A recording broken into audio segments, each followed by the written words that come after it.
ত্যাগ ও আত্মশুদ্ধি ও মহান আল্লাহর নৈকট্য লাভের আহ্বান নিয়ে বছর ঘুরে আবারও এসেছে পবিত্র হজ। বিশ্বের নানা প্রান্ত থেকে সমবেত লাখো হাজির কণ্ঠে লাব্বাইক আল্লাহুম্মা লাব্বাইক ধ্বনিতে মুখরিত আরাফাতের ময়দান।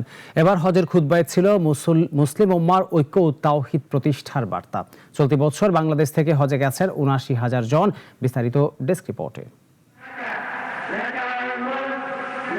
সৃষ্টিকর্তার কাছে নিজের উপস্থিতির জানান দিয়ে পাপ মুক্তির আকুল বাসনায় সারা বিশ্বের লাখ লাখ ধর্মপ্রাণ মুসলমান আজ মিনা থেকে আরাফাতের ময়দানে সমবেত হয়েছেন। লাব্বাইক ধ্বনিতে মুখরিত হচ্ছে পবিত্র আরাফাতের ময়দান। আরাফাতের ময়দানে অবস্থান করাই হজের মূল আনুষ্ঠানিকতা। সূর্যোদয় থেকে সূর্যাস্ত পর্যন্ত সেখানে অবস্থান করবেন হাজিরা। কেউ পাহাড়ের কাছে, কেউ সুবিধাজনক জায়গায় বসে ইবাদত করছেন।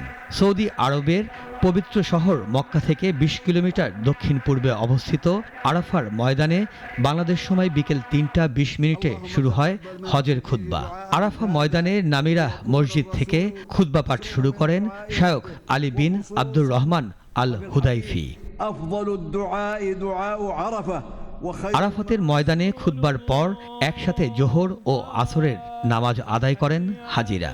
সূর্যাস্ত পর্যন্ত সেখানে অবস্থান করে মুজদালিফায় গিয়ে মাগরিব ও এশার নামাজ আদায় করবেন তারা। রাতে সেখানে খোলা মাঠেই অবস্থান করবেন। সেখান থেকে শয়তানের প্রতিকৃতিতে পাথর নিক্ষেপের জন্য প্রয়োজনীয় পাথর সংগ্রহ করবেন হাজিরা।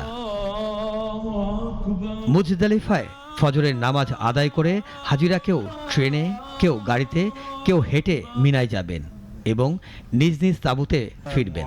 মিনায় শয়তানের উদ্দেশ্যে ৭টি পাথর নিক্ষেপ করে পশু কোরবানি দেবেন হাজিরা। বুধবার কোরবানির মাধ্যমে পবিত্র ঈদুল আজহা উদযাপন করবেন হাজিরা। এবছর বাংলাদেশ থেকে সর্বমোট ৭৯,১৬৪ জন হজযাত্রী হজে অংশ নিয়েছেন, যার মধ্যে সরকারি ব্যবস্থাপনায় ৪,৪৬৪ জন এবং বেসরকারি ব্যবস্থাপনায় ৭৩,৯২৬ জন সৌদি আরব গেছেন। মিরাজ মিজু, নাগরিক।